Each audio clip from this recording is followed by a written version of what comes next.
Hello, everyone. Hope everyone is fine and hope everyone is warm in this winter weather. I'm in Egypt, so the weather is extremely cold right now, and it's actually snowing for the first time in decades. I'm not sure about you guys where you are, but it's really a wintry experience for all of us. Anyhow, on behalf of Tarbiya coaching team, I'd like to welcome you and say salam alaikum to everyone. I can see that there's not only parents here, there's parents and learners. This webinar is basically to welcome you all, to get in touch with all the parents. We are the people behind Tarbiya coaching program, which is a program that is an intensive program to offer you all the help we need to help you on the Tarbiya journey as parents. And we're so happy that many of the learners are here as well. And we're welcoming all your questions as well. The purpose of Tarbiya coaching program is to help you with tips and tricks to help you on the road. We have two main sections for Tarbiya coaching. The first section is all about the psychology of childhood, the psychology of parenthood, the psychology of Tarbiya.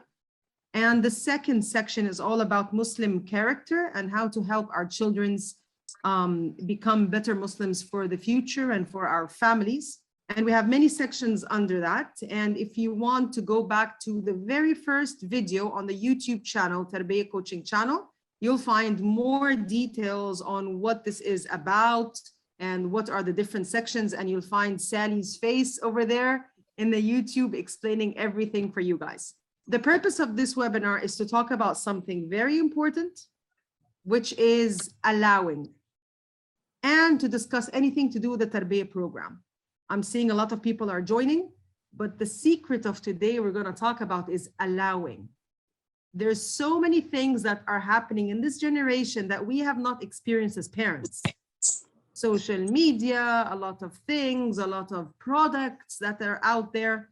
So today as Tarbiya coaches or as Tarbiya mentors, we would like to discuss with you, do you allow your children to experience everything, even the ones that you did not experience? Do you, Mr. Ahmed, allow your kids to experience things that you haven't experienced? Or do you just tell them no for the sake of it? If there is something that you're interested in and you want to watch on the social media, do you just go ahead and watch it? Or do you go and ask an adult if they can help you or guide you? So this is going to be today's discussion. All right? I just want to see how many parents are with us today. All the parents, can you raise your virtual hands, please? How many parents are with us? Just a thumbs up. Yeah. Okay, so we have 1, 2, 3, 4 parents. Miss Dalia, are you a parent? Okay, yes. More hands, please. More hands. More hands. Okay. 1, 2, 3, 4, 5, 6, 7, 8, 9. Great, awesome. 10. Amazing. All right, so we're nearing half of the attendees are parents and half the students. So I think we're going to have a bit of a debate today with the learners. Yeah. Are you ready, learners, for the debate? Get your points ready. We're going to answer back to Mama and Baba here today. All right? Just only one question. Yes, Mr. Ahmed. This meeting, the kid, I mean the learners, they have to join us? Or No, they don't have to. They don't have to. This webinar was basically for parents, but we're welcoming the learners to be around as well. It's an honor for us to have them around and join us in the conversation. Maybe it would be tonight's conversation over dinner. Mama, will you allow me or would you not allow me? We want to hear Wissam al-Hifni talk. We want to hear Saeed al-Hifni talk. We want to hear Anas talk. We want to hear everyone talk as well. All right. So I'll give the lead to Sally and then I'll join you later on in the next part. Sally, go ahead and take the lead. Okay, so we will start where Yasmin actually asked the question and asked, what do you think that you allow your kids to do things that you haven't experienced yourself as a child? Or do you usually tend to say no and stop them from it just because you have a fear? Yes, Mr. Ahmed, tell us. Yeah, honestly, see, I'm talking about my family and what is the rules inside my home. Yeah. I'm trying to put just only guidelines and rules for everything. I give them the option to check everything, but I try to do my best to make it limited. I mean, I try to teach them that this is wrong, this is right. But finally, there is rules. They have to accept it and they have to respect it. Okay. This is my way. Okay. So you basically tell them what's right and what's wrong, and you like give them the freedom to choose for themselves, or do you still direct them all the time? But yeah, I'm following them. I direct them, and in the same time, I have to be watching what they are doing because Okay. I think in my experience, I think they in this age, they cannot judge or they cannot determine which is good, what is not good.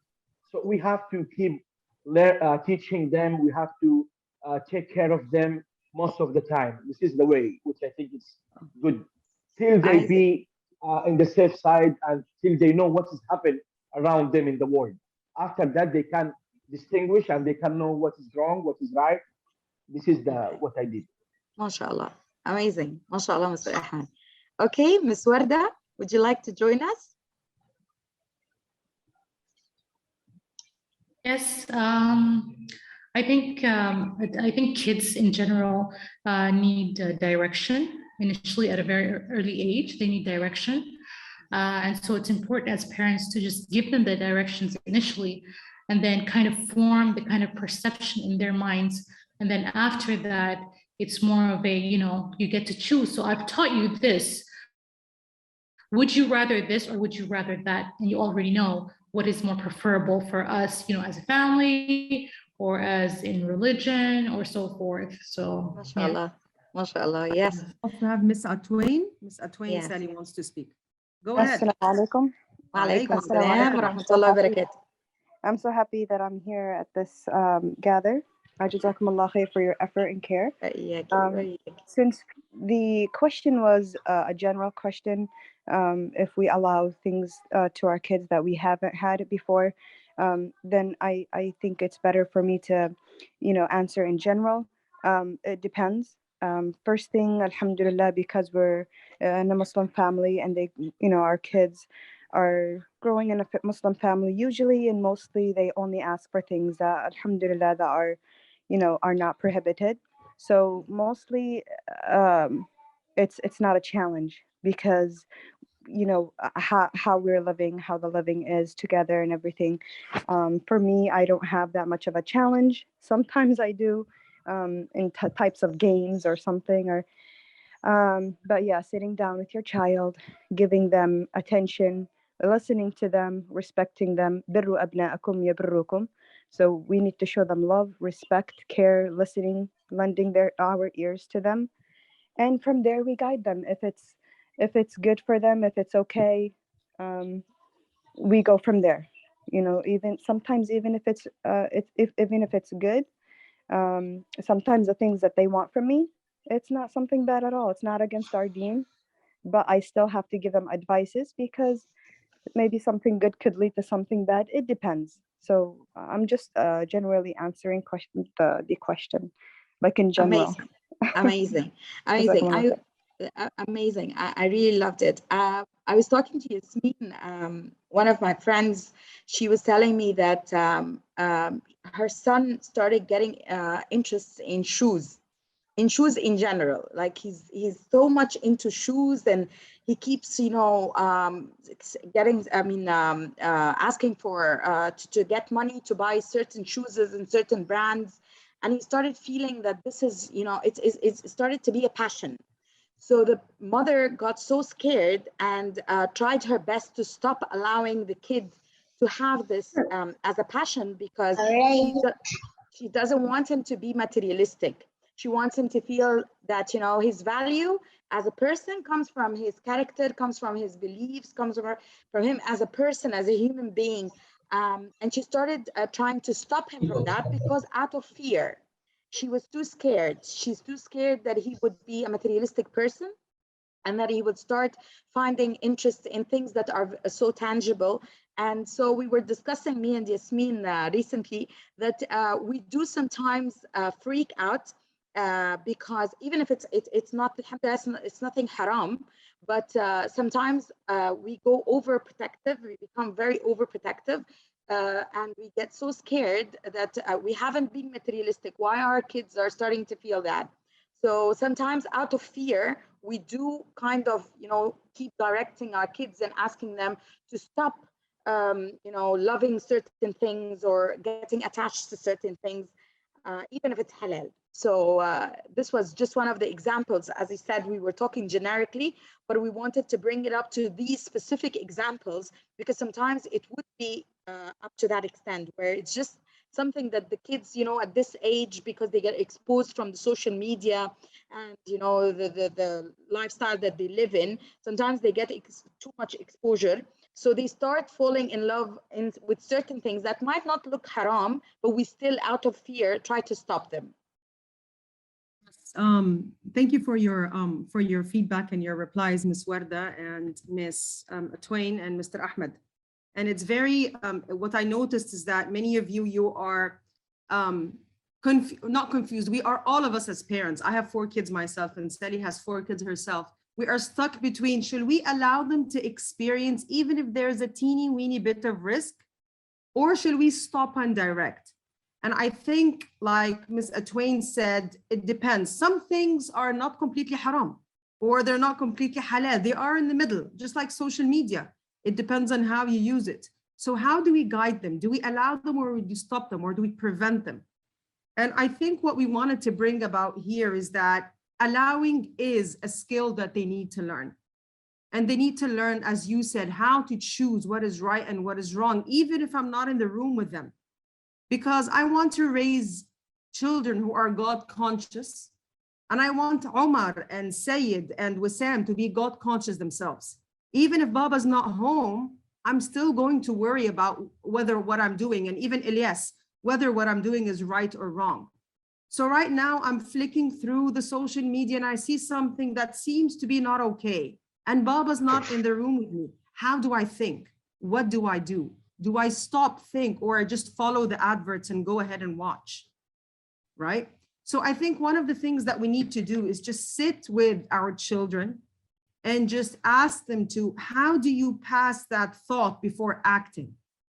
How do I know? So we have for you a couple of filters that you can sit and make it as a project with your children.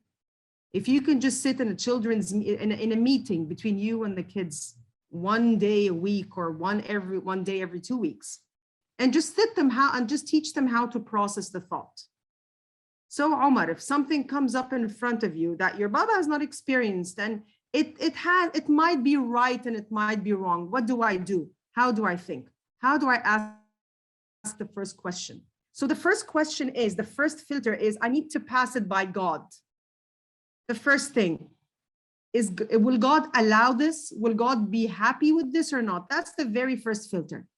If it passes through the filter and God allows this, and there is nothing really very clear about it, it's something that it might be right and it might be wrong. This next filter is, how does it affect my values? How does it affect the things that I am taught? How does it affect the values and the ethics that Mom and Baba are teaching you? That's the second filter. If it passes through the second filter, the third filter would be science. Does science or experts have anything to say about this? Is it good for my health or not good for my health? So for example, I'm eating a lot of chocolate. If I pass it by God, it's not haram, it's not halal, it's halal and it's fine. So I pass it, okay, it seems fine. I can eat a lot of chocolate. There's nothing truly haram about it, but the Quran did mention to take care of my health. And the Prophet ﷺ did mention that my stomach, it's baytud da, so it has to be very, properly taken care of. So let's pass it to the second one, values. So what's the value? What are my values? Well, my mom has been teaching me not to be greedy.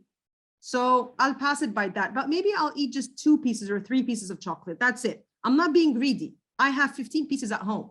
I'm just taking 3. So that's my value. So it's passing the greedy value filter. What's next? So I pass it by science. And of course you're saying, am I going to do this for each and every decision? Of course not. It's going to be part of your subconscious later on as you think. So what's the third filter? Science. Well, science definitely says that too much sugar is not good. Then it cannot pass. I'm only allowed 1, right? So see, I passed it through all the filters. But when I teach this to my children, I actually teach them how to think, even if I'm not in the house with them. Because once I allow children to experience something without me being there, it's part of me telling them that we love them, right? But if I prevent them and continuously prevent, they might not feel, or they might mix this not allowing with feeling of detachment from me as a parent. Because we have 5 languages of love. 5 languages of love that children are always waiting to hear. The first, we call them the 5 A's. The first A is attention. So if we give them that percentage of attention throughout the day, then they check mark that Baba loves me. So each and every parent, ask yourself, how much percentage of attention has your child been receiving? And Omar and the children and the learners, how much attention are you giving your parents? Are you giving your parents some kind of attention as well?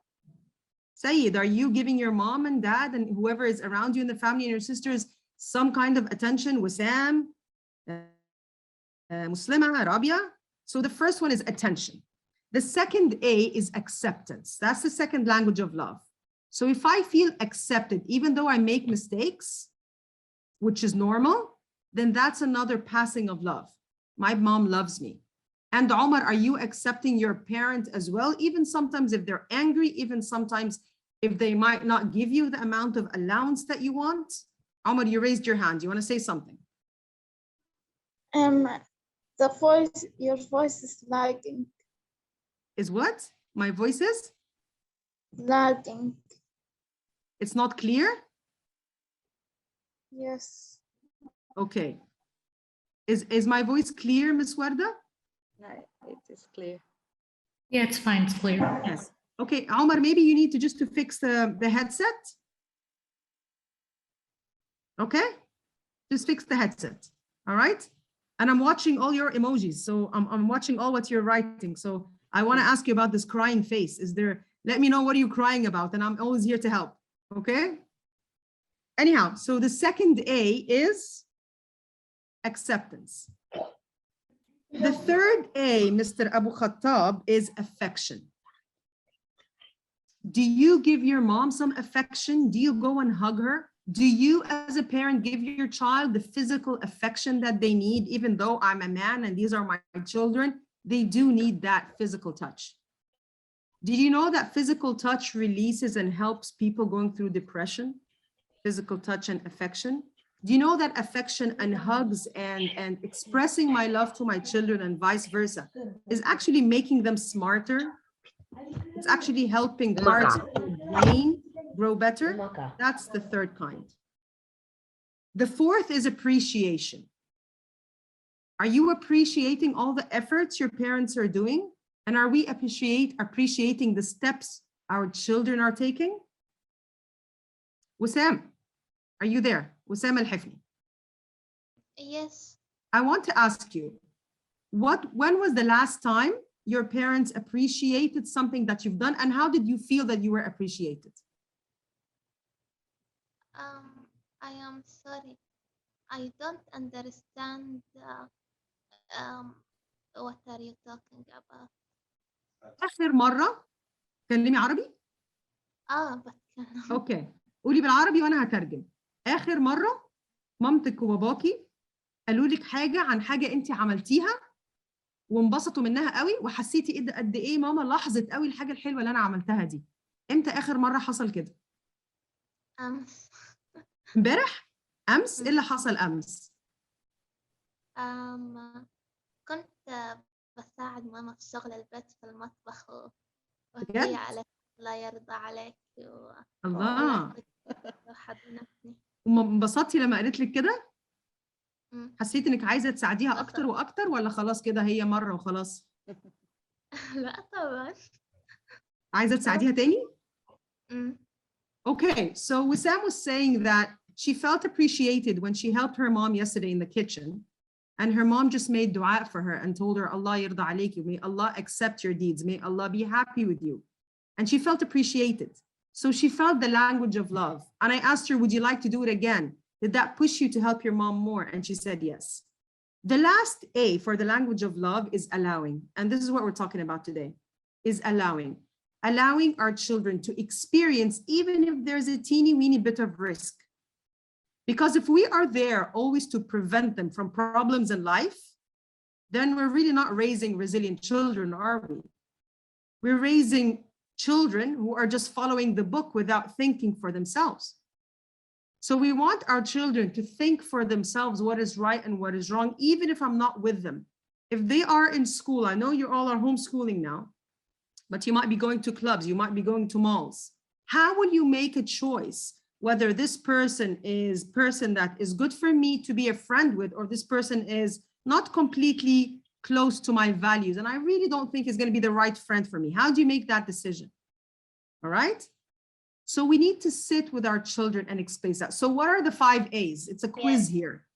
Let me ask, what are the 5 A's that I just spoke about that are the languages of love that the children need from us and that we need from our children as well? So let me ask, Mrs. Rabia. Are you with us? Yes, assalamu alaikum. Alaikum assalam, Mrs. Rabia. What's the first A? Appreciation. Good job. Excellent. Okay, next, let me ask, would anyone like to say? What's the next A? Acceptance. Acceptance. Great, perfect. Third A. Attention. Attention. Perfect. Fourth A. Affection. Affection. Great. The last A.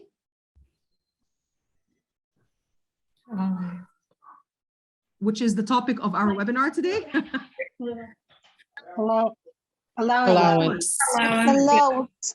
So if each and every one of you would have a paper and a pen, how would you score out of 50 in this language of love? Mr. Ahmed, how would you score out of 50 in this language of love? Do you think your children are receiving the affection, attention, allowance, appreciation, and acceptance? Yes. Do you think, how are you doing? You're 40 out of 50? You're muted, Mr. Ahmed. Yes, score yourself as a parent, Ms. Rabia. Okay, sorry. I think it's 40, yes. Okay, great. Do you know what you need to do to make it 41? 42? Yeah, I have to focus on the other four. One of the other things. A's. Okay, great, good job. Yeah. Miss Nova said 50 out of 50. That's awesome. I think she needs, we can give her a discount, Mr. Ahmed. from the fee. She got 50 out of 50. Ms. Rabia, 45. Excellent. Anyone else? Yeah, I think 40. Okay, 40. Great. Do you know what? Do you have ideas of how to raise that 40 to make it 45? Yeah, so mostly I have to work on acceptance, maybe. Yeah. Yes, yes. So I don't think they have a feeling that I am accepting that. Yeah. So yeah, I am accepting, but I don't know whether they are feeling that. Yeah. Maybe we have to make it so they are feeling. Make it obvious. Yeah. Yes, great, perfect. And you know what? This exercise would be nice that we even do it with our children. We ask them, how do you rate us? How do you rate the amount of affection I'm giving you? How do you rate the amount of allowance I'm giving you? And what do you need more? What do you need from me more so that you feel the affection, like you said, Mr. Rokan? All right. Any of the learners would like to say anything before we switch the mic to Sally?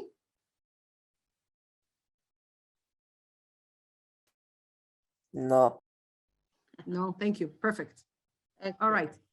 Sally, the mic is all yours. We only have a couple of minutes left for the webinar. We're also here. We're going to open the Q&A after a while. Sally, I'll give you the mic right now with you. Go ahead. Okay. So thank you so much, Yasmin. It was amazing. Basically, just summarizing what Yasmin said. So basically, all I want or advise you all to do is to visualize your child and the mistake, whatever the mistake is, or the things that we're scared our kids can fall in.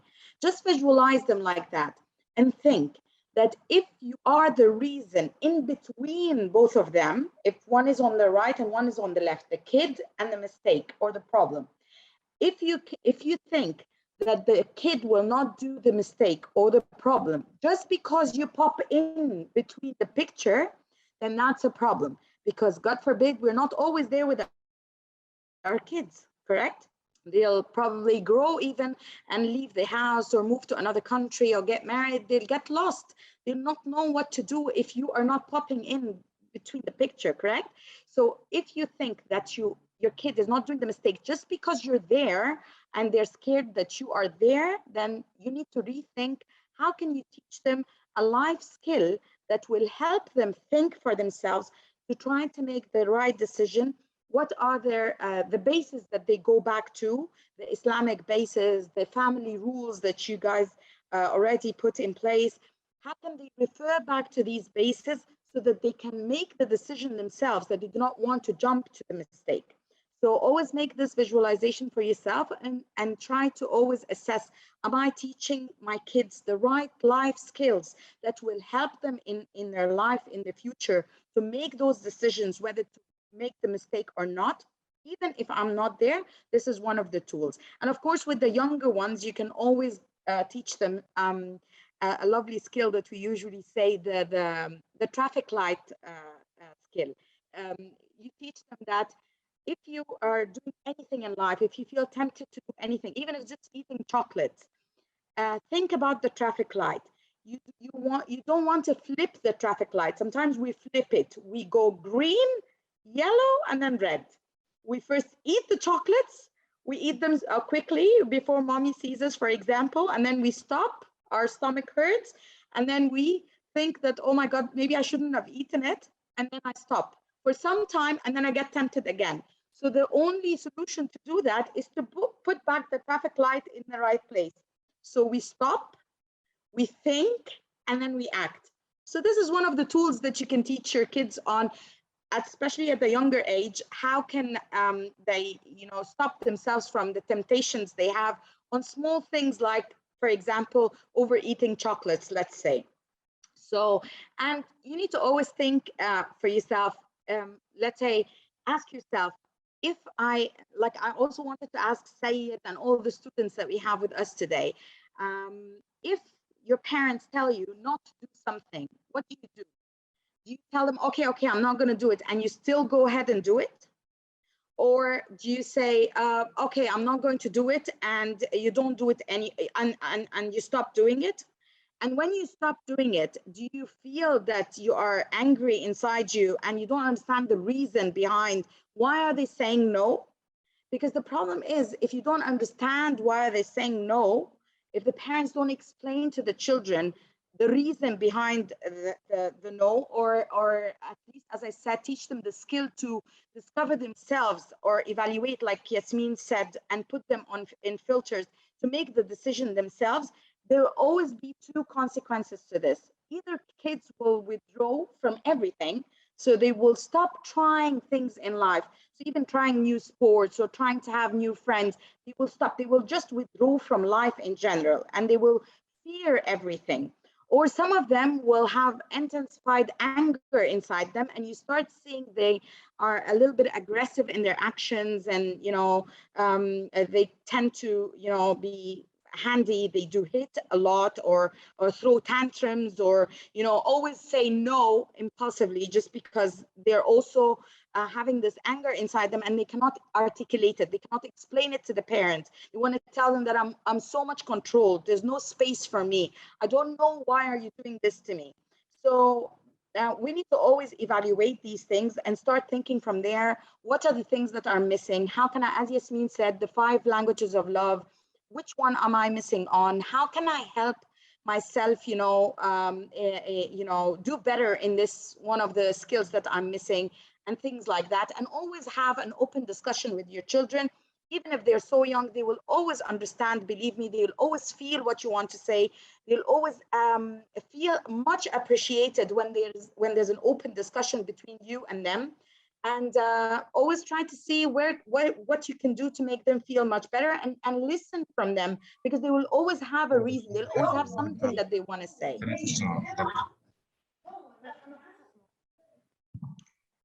I hope that we covered up the topic, and if you have any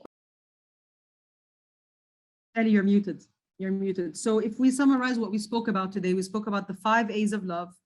We spoke about the filter for thinking. We spoke about the need to sit with our children and teach them the process and not the result. So always focusing when we are parenting, am I teaching my son the process, or am I teaching my son the result? There's a big difference.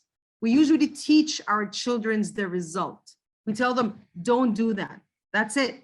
But we need to teach them the process, how to think, how to say something is right and something is wrong, how to differentiate between a good friend and a not so good friend, how to differentiate between, do I need to study now, or shall I study tomorrow and after tomorrow?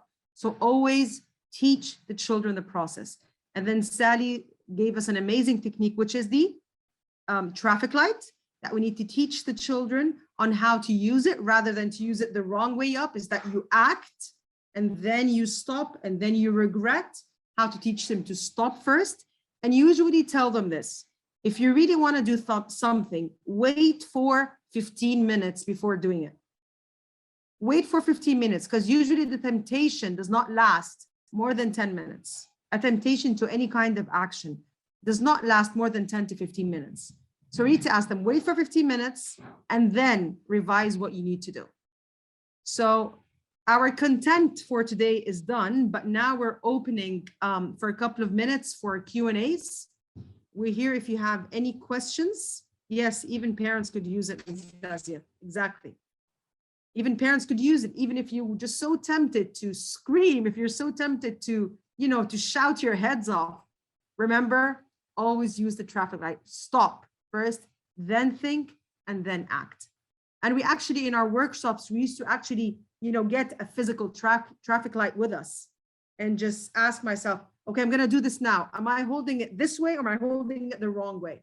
So have a traffic light with you in your hand. Please raise your hands if you have any questions, and we're going to accept your questions for a couple of minutes before we go. Mr. Ahmed, go ahead.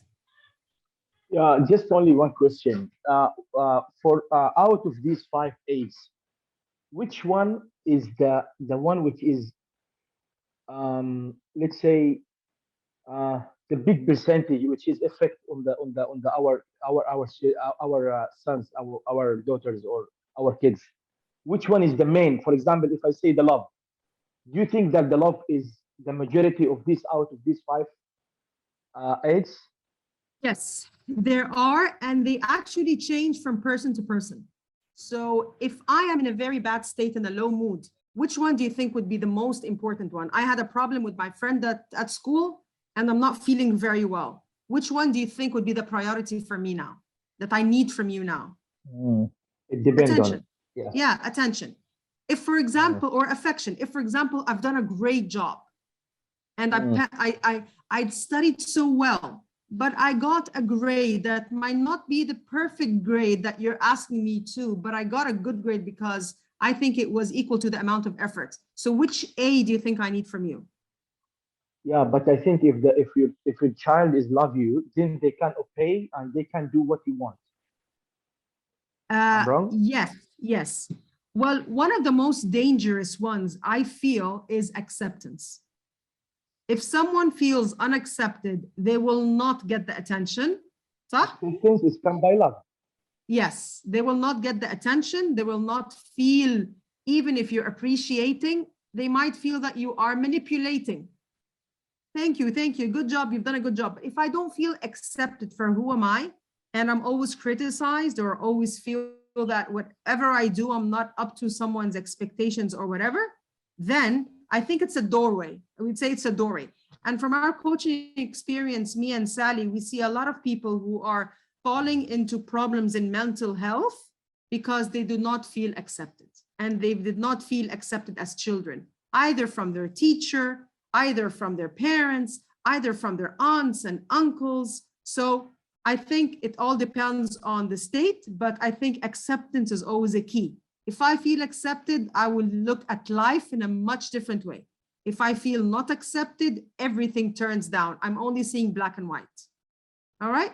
Dr. Yasmin, I wish if I can just elaborate a little bit on this, because as you said, from our coaching sessions, we always receive this as a problem. So you would see that some parents would give love to the kids and tell them, we love you so much, but only if you're more open and you speak to people up, you know, and you're not so shy, only if you're a little bit quiet and you're not so, you know, impulsive, only if. So they always feel that there's a condition to the love, so they do not accept the love. Even when you come, if they're upset and you try to tell them it's okay, everything will be okay, but maybe next time you should always make sure that you don't do this or that, for example. So they always feel that they're not accepted. Yes, you're telling them it's okay, but you're always giving them telling them that you're always a problem, you're always the problem, you should not have done this, you should have done that. So acceptance is the key for sure, and it is the door to anything. Otherwise, they will not absorb any of the other A's at all, even if you put a lot of effort in it. If your sentence, but only if, is there in the statement, it means that whatever you're going to say after that is just going to be diluted. It's not going to be absorbed. Very true, Sally. Very true. Anyone has any other question you would like to ask Mr. Rokan? Yes, please go ahead. Yeah, so I am also talking about the same issue, acceptance. Like sometimes we get frustrated, angry. So how to reconcile between these two? So you are angry with their work, their behavior, then you are saying this, you are accepted. It's a bit difficult actually. Yeah. So how to reconcile this? Very true. Between this. Very true. Yeah. One of the secrets, Mr. Rokan, is to allow yourself as a parent to be vulnerable. So there's nothing wrong with going to a child and apologizing. There's nothing wrong with going to a child and saying, I'm sorry, I was a bit angry and I was frustrated. I might have a lot of stressors. And the more the children are involved in my personal life, the more they will understand more and more. So if I was, because we're all parents and we all have a lot of stressors and we all have financial, debts, and we're afraid from Corona and we're afraid from so many things. So it's really hard to always be the perfect parent and always have that kind of feeling as a parent. So we do make mistakes. We do compare sometimes, we do criticize, but it's always good enough. And we're teaching them a skill that we are human beings.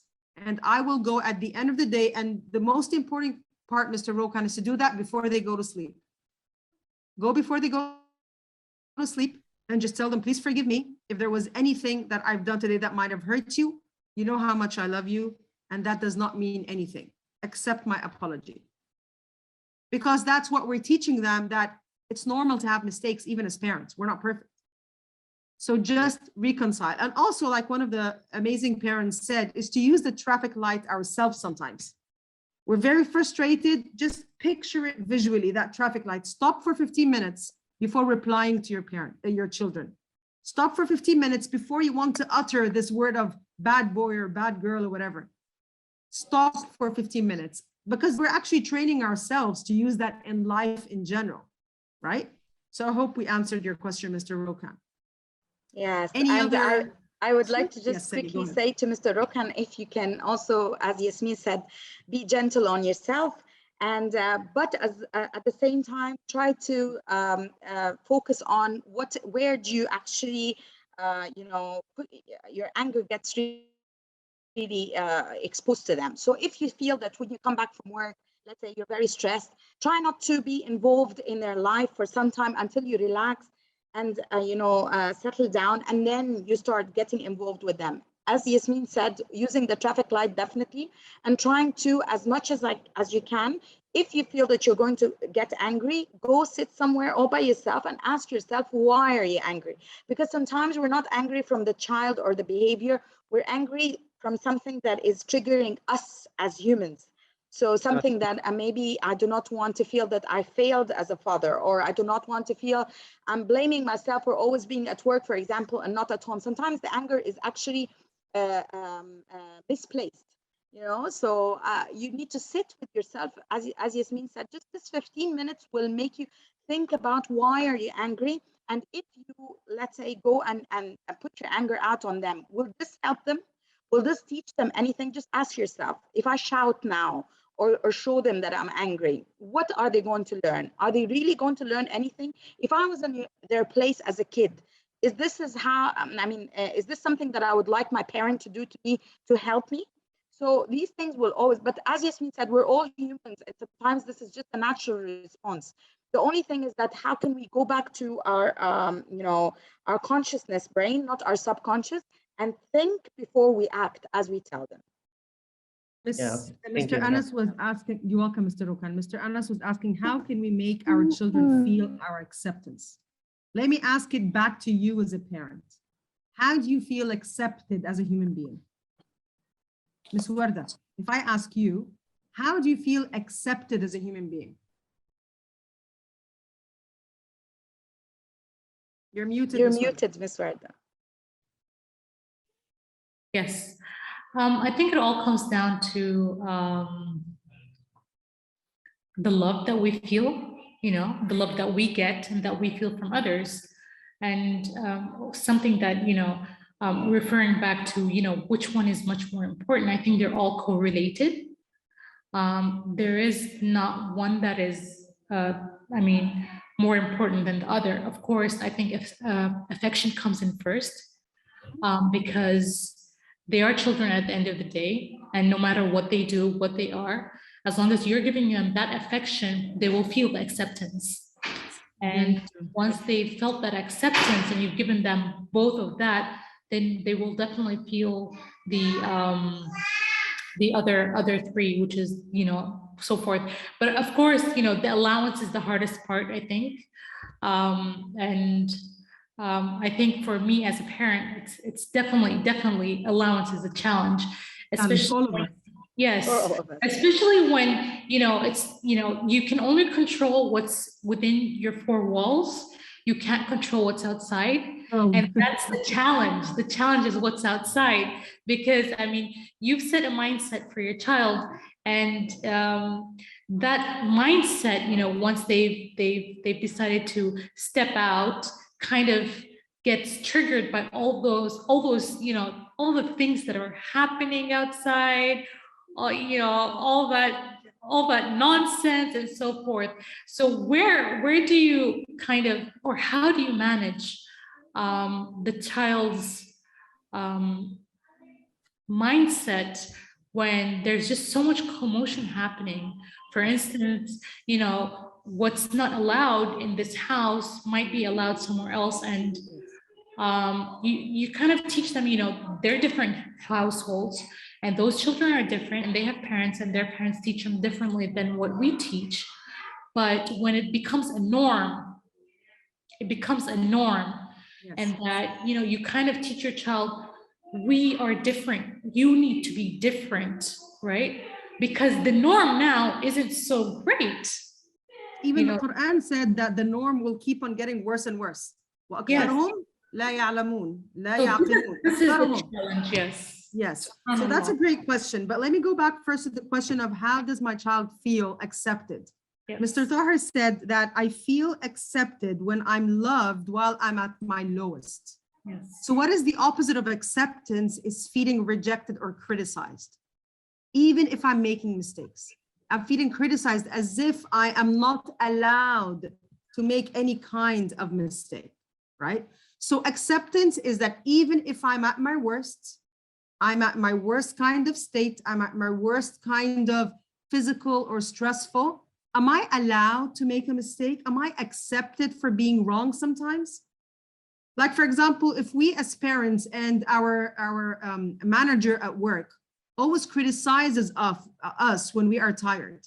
You go to work and then he says, why are you sitting like that? Why are you even not having your tie done well?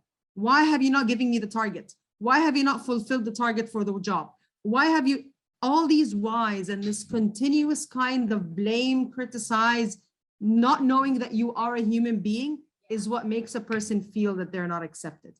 The second question is, my daughter just came in. The second question is, how can we make our children, with all the commotion happening, stick to their values, is to always make the values clear and apparent.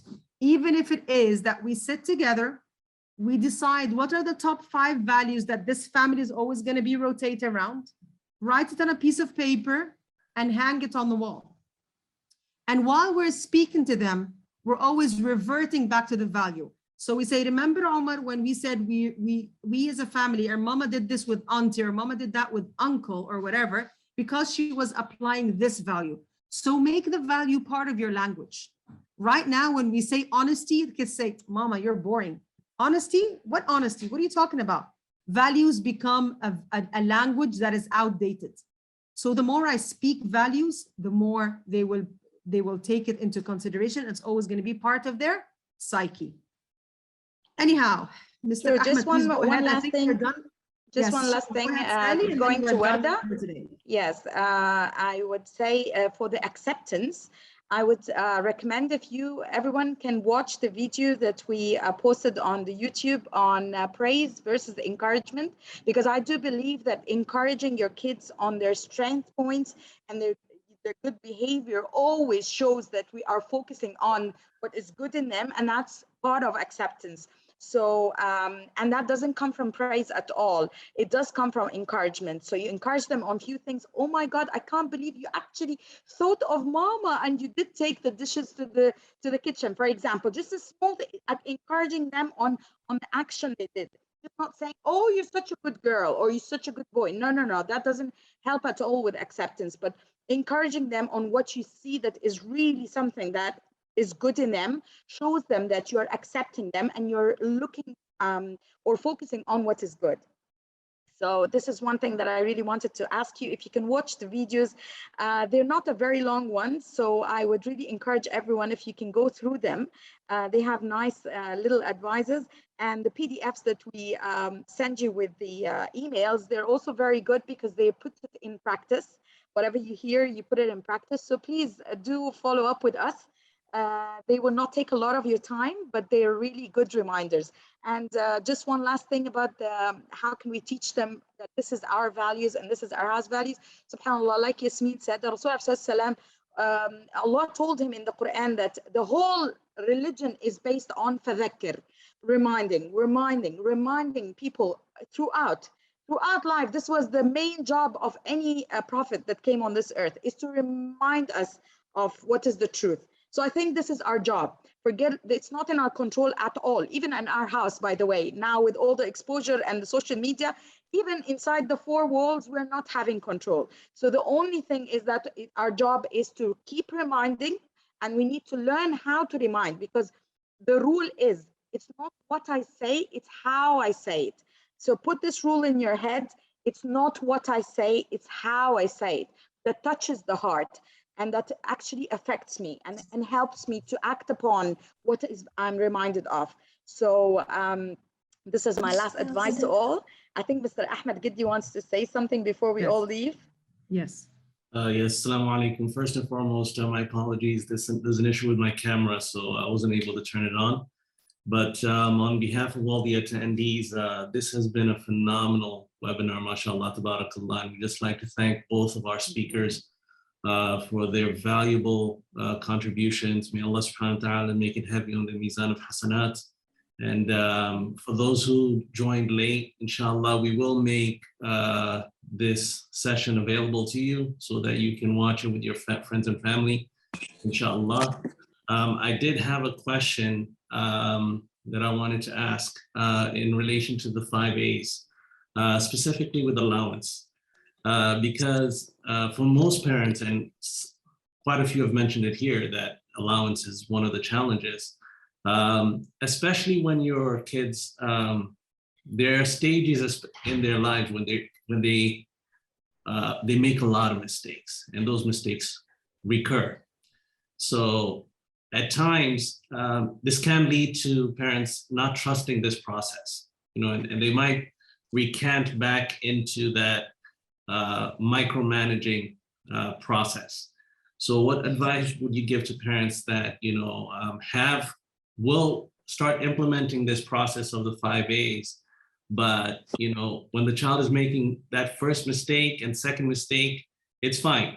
But when they're making the 7th, 8th, 9th mistake, now they're thinking, no, I need to take control. So is it at that point that they should take control, or what advice would you give parents in that moment when they're in this situation? I have one thing to say, and then I'll give the mic to Sally. I think regular check-ins with the family, which means that at the end of every week, we're going to have our meeting together, or at the end of every month, we're going to have our meeting together. If we have regular check-ins, we will not feel that we have the urge to go in and micromanage now. Sometimes we feel that we have this urge because I might not have the chance to talk about this topic. I write it down on a piece of paper or in my journal or in my calendar, and I say that this needs to be discussed in our family meeting. This needs to be discussed on Saturdays or whatever. So this will help us give them a gap for within the week that they would experience whatever they're experiencing. I hold myself from the temptation, and then I open up the subject in a nice, gentle way, like Sally said, and we discuss it together. And the first and foremost, before we discuss it, we don't ask them, why did you do that? And I've seen you doing that. I ask them, explain to me from your point of view, what was the need behind you doing that action? And do you think there was another way? Is there a much more healthier way for fulfilling that need or not? So regular check-ins is most important.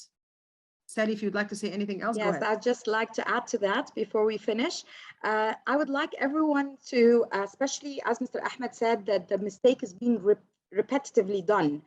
Then we need to start thinking, maybe visualize an iceberg and think, if the tip of the iceberg that is showing on the front of the, on the top of the sea, when I see the tip of the iceberg, let's say that this is the mistake that's happening several times, okay?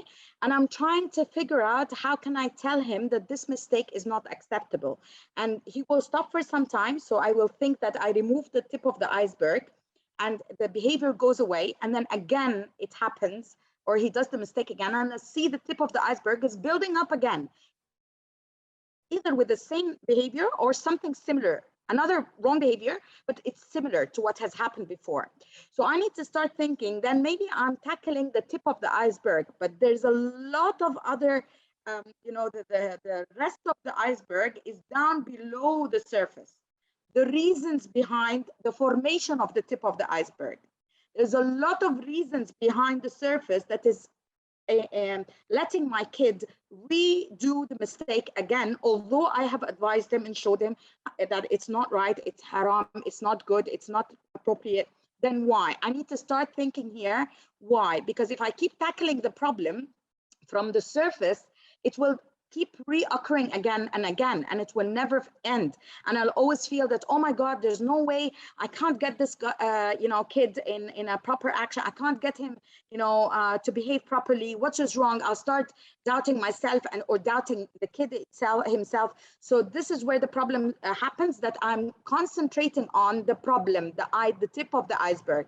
When I start seeing that it's reoccurring, I need to ask myself why. So as Yasmin said, below the surface, if I have those weekly meetings with the family, discussing with the kid, what made you do this? What do you feel before you do it? Why do you, because sometimes it's just attracting attention, or feeling that one of the A's, that he's missing one of the A's, but he doesn't know how to articulate it. So he's just behaving like that to attract the attention and tell you that I need some love, I need some affection, I need some respect, I need some acceptance, but he doesn't know how to do it. So he keeps redoing the mistake, thinking that we call it the mistaken goal, thinking that by doing the mistake, I'll grab your attention, and one day you will realize what are you doing wrong with me. So we need to figure out why is the kid doing that, and that will always come with a healthy conversation that's been held within the family continuously. Thank you, Sally. I think we finished the 1 hour right now. Now it's been 60 minutes. Do you imagine 60 minutes of continuous talking from our side? We hope that you really enjoyed it, and just note that these webinars are always going to be regular. So if there are certain topics that you would like to express, just email us or send us, even on the YouTube channel, if you answer in the comment box after you watch the videos. it would be great. Just note that every week there's going to be a new video that will be uploaded. So there's going to be a lot to talk about. If there's something specific you want us to discuss in the next webinar, please do tell us. And have a great week and have a great weekend. And we hope to see you in the next webinar, inshallah. Inshallah. All right. Remember to subscribe to the YouTube channel to get all the videos and to get all the notifications of what's coming ahead. Thank you so much. And assalamu alaikum. Jazakumullah khairan. Assalamu alaikum. Assalamu alaikum.